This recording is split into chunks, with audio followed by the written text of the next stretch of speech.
In Ghur, only predators survive. Those who cannot hunt, those who cannot chase down or ensnare their prey, perish. They become the hunted. The realm is strewn with the bones of predators who became prey. Their brittle skulls break like pottery beneath the boots and hooves of the victorious. Their flesh feeds the fields. Their names are forgotten. But the name of Beastgrave is seared into the mind of many Ghurish tribes, echoing across the realm through folk tales and honored in sacrificial rites.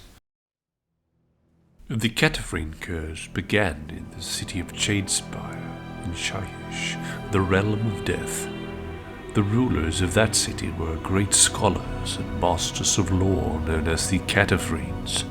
In their hubris, they used their abilities to trap their mortal essence in shade glass mirrors, and so evade the clutch of death. Yet Nagash, the god of the Underworlds, is not so easily denied. In revenge, he unleashed a curse upon Shadespire that cast it out of reality and into the void beyond. The citizens of Shadespire were damned, condemned to a purgatorial twilight existence in which true death was impossible.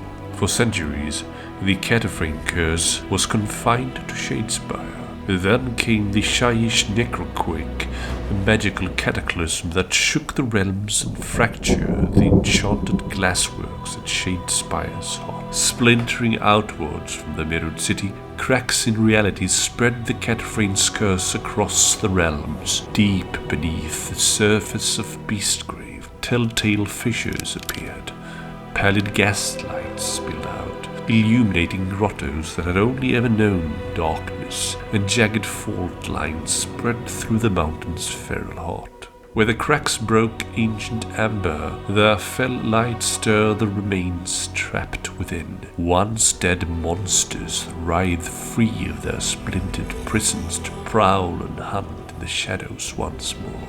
In other places, wild-eyed bands of killers crossed into Beastgrave from the ghostly galleries of Shadespire, attacking any who stood in their paths as they sought their freedom from the city's ancient curse. The mountain's depths were corrupted by Nagash's magic, and it was changed forever.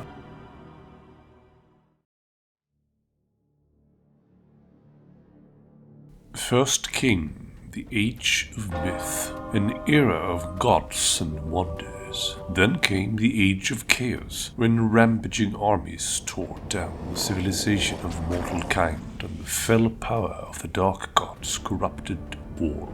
Yet even as the hour seemed darkest, the realm of heavens threw open its gates, and the Age of Sigmar began. Now came a war of vengeance against the worshippers of chaos and a chance to reclaim the realms. That war has raged for many years. It has created a landscape where bastions of order rise amidst dark and dangerous lands. Endless tracts of realmscape roll away on every side, their natural magics and feral inhabitants strangely altered by the creeping taints of chaos. Ancient runes brewed within these wilds, repositories of treasure and lore left over from the Age of Myth. Such riches are there for the taking for those brave souls willing to risk their lives. Of late, many rumors have spread regarding the region called Beastgrave. Wanderers and mercenaries speak of a craggy and brutal land, a place of bones, of searing heat and gnashing jaws of jagged rock. At its heart rises a mountain so immense that its shoulders vanish amidst the highest clouds, and its peak pierces the heavens themselves. Or so the stories claim.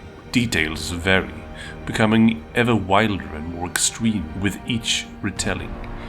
The mountain drags itself across the landscape with vast talons and devours those in its path. The mountain is a trapped god whose hate and madness have killed the lands about its feet. The mountain is the jutting horn of the largest god beast in all the mortal realms, or its jagged talon, or its severed skull. It is wreathed in magical storms, or plagued by the ghosts of monstrous fiends, or is perhaps itself just one vast predatory horror, warped during the Age of Chaos and seeking to devour the realm of beasts whole. Much of this is surely hyperbole or outright fabrication, yet there are certain details on which the stories all agree, ingots of truth brought back to civilization by those few haunted explorers who survived their journey into the shadow of the mountain. That there is treasure is clearly evidenced by the wonders borne by these explorers, whether lodged high amongst the mountain peaks or hidden deep in its winding bowels. There are rich deposits of loot and lore to be claimed by those brave and determined enough to try. There is danger also, this much is sure, yet its precise nature varies from one tale to another. From endless meandering mazes of tunnels to roaming beasts possessed of feral hunger, or even the dark sentience of Beastgrave itself. Strangest of all, though, is the claim, repeated over and again, that the mountain somehow lures explorers and adventurers to it.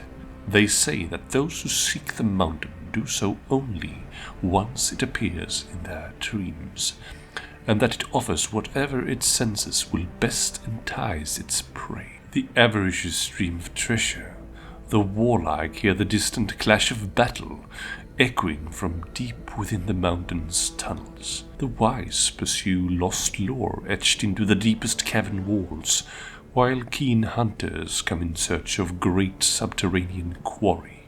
How such a thing can be, none can say, for surely a mountain cannot invade mortal minds. Yet still the insidious dreams reach out to ensnare new prey, and still adventurers and warriors answer the call of Beastgrave.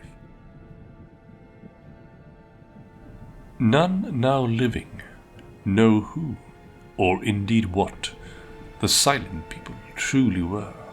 Their echoes haunt Beastgrave still, visible in crude cave paintings and weird statuary dotted throughout the mountain's depths. In places, the eroded suggestions of their form crouch atop stone pillars that line winding pathways.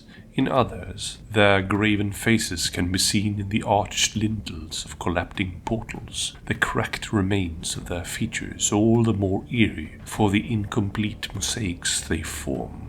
Most find these depictions deeply unsettling, somehow insectile in nature and heavy with a sense of ancient malice.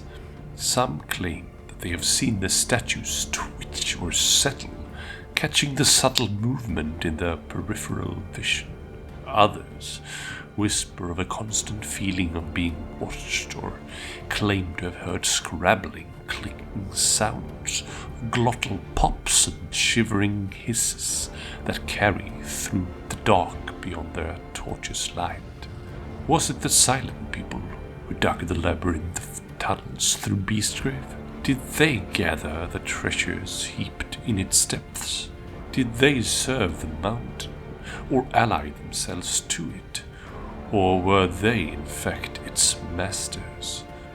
And were they beings of wisdom and ancient intellect, or perhaps simply creatures of insatiable hunger and cruelty?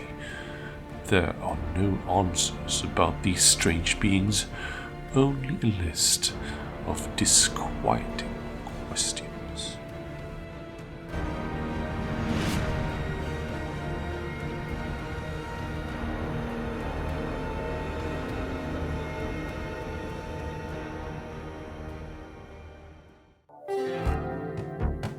This is Mats again, chiming in to thank you for watching the video. Please don't forget to subscribe, like and comment, and to not miss out on future content, ring the bell as well. And if you really liked this video, feel free to click the thanks button just below this video. And if you want to support me even further, you can now become a channel member and claim the title of Critical Focus fan. Until next time, take care, bye.